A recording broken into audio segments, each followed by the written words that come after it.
कैसे हैं आप सभी? आई होप अच्छे होंगे, राइट। चलिए, मैं योगिता प्रजापति यूट्यूब चैनल पे आप सभी बच्चों का स्वागत करती हूँ और आज मैं आपके लिए लेके एक्सरसाइज 5.1 का क्वेश्चन नंबर फर्स्ट का थर्ड पार्ट। तो करें स्टार्ट बच्चों। देखिए क्या कहना है, निम्नलिखित स्थितियों में से किन स्थितियों में संबद्ध संख्याओं की सूची एपी है या फिर एपी नहीं है, और अगर एपी है तो क्यों है, ये भी हमें बताना है। ठीक है बच्चों। अब आप सोच रहे होंगे एपी क्या होता है मैडम? तो एपी हमारी समांतर श्रेणियां होती है जिसे शॉर्ट में एपी के नाम से जाना जाता है। और इसमें मैंने क्वेश्चन नंबर फर्स्ट का जो फर्स्ट और सेकंड पार्ट था उसमें भी थोड़ा सा डीप में समझाया था, और आज भी समांतर श्रेणियां क्या होती है वो थोड़ा सा मैं आपको बेसिक पॉइंट समझा देती हूँ। उसके बाद फिर हम थर्ड नंबर का सम सॉल्व करेंगे। ठीक है, थर्ड पार्ट सॉल्व करेंगे, राइट बच्चों। तो आइए देखिए, थोड़ा सा मैंने रिटर्न किया हुआ है चैप्टर 5 समांतर श्रेणियां। आप देख रहे होंगे यहाँ पर मैंने दो एग्जाम्पल्स लिए। ठीक है, फर्स्ट एग्जाम्पल में मैंने डिजिट लिए 1 3 5 7 डैश डैश, सेकेंड एग्जाम्पल में लिए 2 4 8 12 डैश डैश। अब आप सोचे होंगे ये क्या चक्कर है, यहाँ पर क्या करना पड़ेगा। तो देखो, इन दो संख्याओं के बीच का डिफरेंस निकालना है। क्या निकालना है? डिफरेंस मतलब कि अंतर। तो इधर वाली बड़ी संख्या में से छोटी को घटाना है। ठीक है, 3 में से अगर मैं 1 माइनस करूँ तो क्या आना चाहिए? तो जाहिर सी बात है 2, बेसिक पॉइंट है ये तो। ठीक है, यहाँ भी अगर मैं 5 में से 3 माइनस करूँ तो यहाँ भी क्या आएगा? 2। यहाँ पर 7 में से अगर 5 माइनस करती हूँ तो यहाँ भी क्या आ रहा है? 2। तो आप लोगों ने इतना तो समझा होगा कि जो मैंने डिजिट संख्याएं लिए, डिजिट्स लिए हैं, इनके बीच का जो डिफरेंस आ रहा है वो समान आ रहा है, मतलब कि 2 2 2 का डिफरेंस आ रहा है। तो मैं यहाँ पर लिख सकती हूँ बच्चों कि ये समान कंडीशन है, यहाँ जो कंडीशन आ रही है वो समान है। अब सेकेंड भी देख लेते हैं। ठीक है, ऐसा मैं क्यों कर रही हूँ इससे आपको क्लियरली समझ में आ जाएगा कि समांतर श्रेणियाँ कैसी होती है। अब देखिए यहाँ पर यदि मैं माइनस करूँ 2 और 4, तो 4 में से 2 गया तो 2, यहाँ पर 8 में से 4 माइनस करेंगे तो 4 बचेगा, दैट्स क्लियर। यहाँ पर 12 में से 8 माइनस करेंगे तो यहाँ पर 4 बचेगा। अब दोनों कंडीशन में आप समझ सकते हैं यहाँ पर जो डिजिट्स आ रही है वो डिफरेंट आ रही है। ठीक है, अलग अलग आ रही है, यहाँ समान आ रही है, तो इसे हम लिख सकते हैं यह कैसी है? असमान।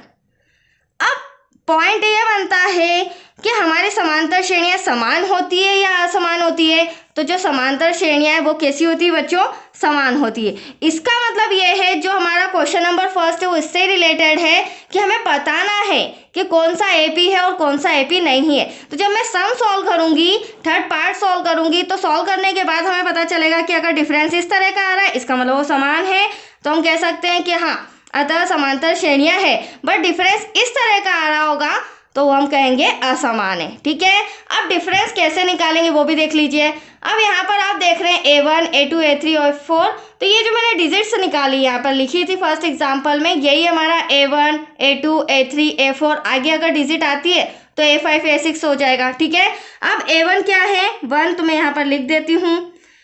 A2 हमारा 3 था, ये 5 हो गया, ये 7 हो गया।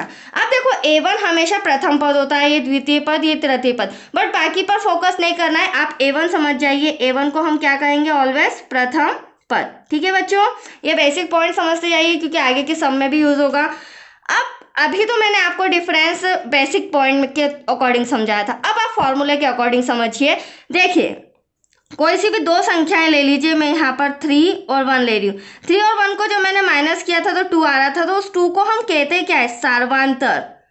समांतर श्रेणी में इस डिफरेंस का नाम क्या होता है? सार्वांतर, जिसे D1 से संबोधित किया जाता है, D1 D2 D3। ठीक है, इस तरह से। अब सार्वांतर का है D का फॉर्मूला क्या होता है? तो बड़ी संख्या में से छोटी घटाना, मतलब कि A2 में से A1, A3 में से A2, A4 में से A3। यहाँ पर मैंने क्या करा था? डायरेक्टली माइनस कर दिया था, बट आप यहाँ पर देखिए फॉर्मूले के अकॉर्डिंग। ठीक है, तो यहाँ पर A2 पहले लेते हैं बच्चों, लेस देन A1। ठीक है, ऐसा ही अगर मुझे D2 निकालना है तो फिर यहाँ क्या हो जाएगा? A3 माइनस A2, फिर D3, A4 माइनस A3। आगे डिजिट्स नहीं लिखी है क्योंकि हमको इन 3 से क्लियर हो जाएगा कि ये हमारा समांतर श्रेणी या एपी है या नहीं। तो देखो क्या क्या है? A2 क्या है बच्चों मेरा? 3, लेस देन A1 कितना है? 1, इक्वल्स टू माइनस करेंगे तो 2। यहाँ पर A3 कितना है? 5, A2 कितना है? 3, इक्वल्स टू 2, माइनस करेंगे तो यहाँ पर A4 हमारा 7 नज़र आ रहा है आपको, और A3 हो रहा है 5। 7 में से 5 गया तो 2। तो आप लोग देख रहे होंगे, एटलीस्ट समझ भी गए होंगे कि ये जो डिफरेंस है ये समान है, मतलब कि हमारा जो सार्वांतर समान आ रहा है। तो हम नीचे इंस्ट्रक्शन में लिख सकते हैं, अतः यह समांतर श्रेणी है। दैट्स क्लियर बच्चों, यही चीज़ मुझे समझानी थी जो थर्ड और फोर्थ पार्ट में यूज होगी। ठीक है, इसी तरह हमें फॉर्मूला लगा के माइनस करके चेक करना होगा। That's clear. तो आइए क्वेश्चन नंबर फर्स्ट का थर्ड पार्ट से सॉल्व करते हैं। अब देखिए बहुत ही अच्छा है, छोटा सा है। क्या कहना है, प्रत्येक मीटर की खुदाई के बाद एक कुआं खोदने में आई लागत। तो देखो कोई कुआं खोदा गया है, उसकी लागत बतानी है। ठीक है, अब यहाँ क्या इंस्ट्रक्शन दिया है, जबकि प्रथम मीटर खुदाई की लागत 150 रुपये। जब जमीन के अंदर खोदना स्टार्ट किया जाता है तो प्रथम मीटर की खुदाई की लागत कितनी है, 150 रुपये। तो यहाँ पर मैं आपको एक छोटा सा वो भी बता देती हूँ। ये देख लीजिए, इतना बड़ा मान लीजिए ये गड्ढा किया गया है। ठीक है, आप प्रथम ये मीटर का है तो इसे कितना रुपए मिल रहे हैं, 150 रुपीज़। फिर क्या कहा गया, और बाद में प्रत्येक मीटर खुदाई की लागत 50 रुपये बढ़ती जाती है। अब इसके बाद वो कितने ही, मान लो यहीं पर अपन कर देते हैं, यहाँ से यहाँ तक 1 मीटर, यहाँ से यहाँ तक 1 मीटर, तो कितने रुपए बढ़ रहे हैं, 50।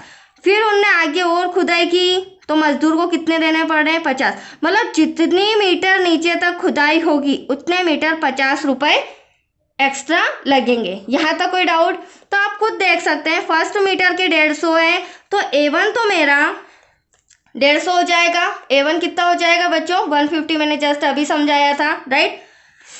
और अगर 150 में 50 ऐड कर दें, प्लस कर दें तो 200, तो A2 हमारा कितना हो जाएगा, 200। That's clear. फिर हमें A3 भी पता करना है, तो इस 200 में 50 को प्लस करते हैं, प्लस करते जाते हैं तो आगे की डिजिट आती जाएगी। तो यहाँ पर 200 में 50 को करेंगे 250 आ जाएगा। फिर 250 में फिर ये वाला 50 प्लस करेंगे तो ये हमारा A4 हो जाएगा। क्या हो जाएगा बच्चों, A4।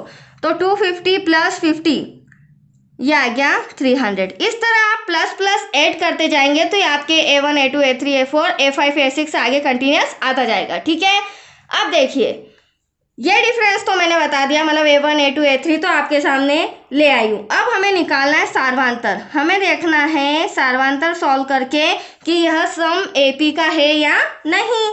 तो अभी मैंने आपको फॉर्मूला बताया था बच्चों, A2 माइनस A1। तो A2 आपके सामने 200 है और A1 आपके सामने 150 है। जब हम इसे माइनस करेंगे तो 50 आएगा। ठीक है, ऐसे ही A3 माइनस A2। तो यहाँ पर A3 में से A2 माइनस करते हैं, A3 हमारा 250 है, लेस देन A2 हमारा 200 है, माइनस करेंगे 50। That's clear. वैसे ही हम A4 ले लेते हैं, A4 माइनस A3। A4 है हमारा 300, A3 है हमारा 250, माइनस करेंगे तो 50। कोई डाउट बच्चों? अब आप यहाँ देख सकते हैं ये जो डिफरेंस आ रहा है, मतलब कि सार्वंतर ये समान आ रहा है, 50 50 50। तो हम यहाँ कह सकते हैं यहाँ पर जो AP आ रहा है वो हमारा समान आ रहा है। तो हम कह सकते हैं अतः यह समांतर श्रेणी है। और समांतर श्रेणी क्यों है, क्योंकि इनके बीच का डिफरेंस 50-50 आ रहा है। That's clear. ये हो गया आपका पार्ट थर्ड। ठीक है, अब पार्ट थर्ड तक तो हो गया है, पार्ट 4 जो बचा है वो मैं नेक्स्ट वीडियो में कराती हूँ। ठीक है बच्चों, तब तक के लिए प्रैक्टिस करते रहिए, देखते जाइए वीडियोस। Thank you.